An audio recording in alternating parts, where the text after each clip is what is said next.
साईं इतना दीजिए जामे कुटुम समाए, मैं भी भूखा ना रहूं साधु न भूखा जाए। कबीरदास जी इस दोहे के माध्यम से बताते हैं कि कोई भी भूखा नहीं रहना चाहिए, संतोष सबके अंदर होना चाहिए और भूखा कोई भी नहीं रहना, न तो खुद स्वयं भूखे रहें और न तो द्वार पे आया कोई भिखारी हो, कोई साधु हो, कोई लाचार गरीब हो, न वो भूखा जाए। तो माँ शारदे को नमन।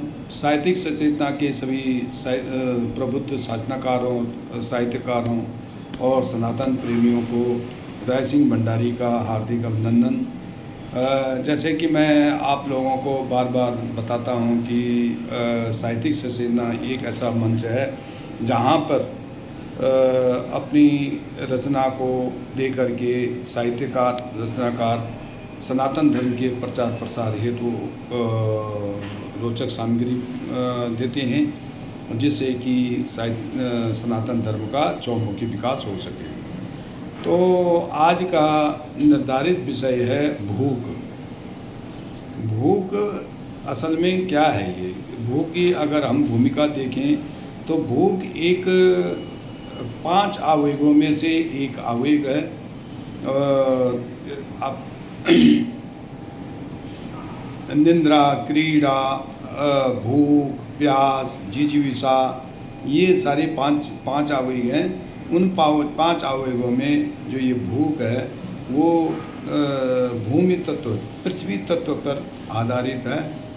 भोजन से मतलब, भोजन से इसका आशय है जब भोजन की कमी हमारे शरीर में हो जाती है, हमारे तन में जब भोजन की कमी होने लगती है तो हमारे अंदर जो कार्य करने की क्षमता कम होने लगती है और हमारा शरीर जो है खाना मांगने लगता है। जो वो खाना मांगता है उसी को हम भूख कहते हैं। भूख असल में क्या है कि भूख भोजन से मिट जाती है और भोजन, रोटी ही मनुष्य जीवों की प्रथम आवश्यकता है। पहली ज़रूरत जो है वो रोटी है। रोटी से ही भूख मिटेगी और जीवन, इस पूरे सृष्टि में जो जीवधारी हैं उनको अपने को अपनी जीवित रखने के लिए भोजन की आवश्यकता होती है। अगर भोजन नहीं हुआ तो वो भूख बढ़ जाती है। भूख में वैसे देखा जाए तो एक तो तन की भूख है, पद की भूख है, धन की भूख है, वो भूख अलग अलग वो हैं, वो इच्छाएं हैं, उनको हम आवश्यकता नहीं कह सकते हैं।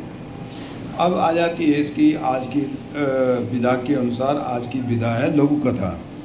लघु कथा में एक व्यक्ति के का प्रसंग आता है कि एक व्यक्ति था जो लगभग अकर्मण्य ही कह सकते हैं उसको, अकर्मण्य था और जो न कमाता था न तो कुछ करता था।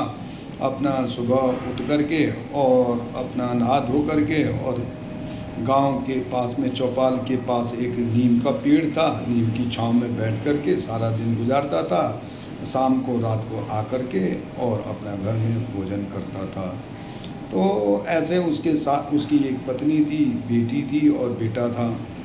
तो जब वो घर में आता था तो भोजन के साथ साथ उसको ताने भी मिलते थे कि घर में कुछ करता है नहीं, कुछ खाने तो तुझे पता नहीं है कि कौन कितना कैसे करके ये खाना आ रहा, मैं कहाँ वहाँ कर रही हूँ, दूसरों के घर में चूल्हा चौकी कर रही हूँ तब जाके ये भोजन बन रहा।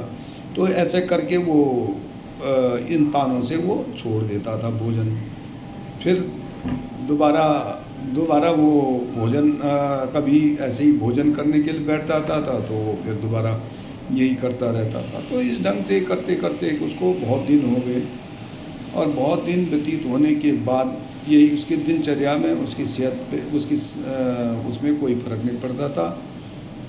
ऐसे करके कहते वो भूखा रहने लगा काफ़ी, क्योंकि जब उसको भोजन के बदले जब ताने मिलते थे तो उसको वो भूख रहने लगा, उसकी वो स्वास्थ्य भी गड़बड़ होने लगा। एक दिन ज़्यादा इतनी सीमा पार हो गई कि उसकी पत्नी ने उस पर झाड़ू से पीटना शुरू कर दिया।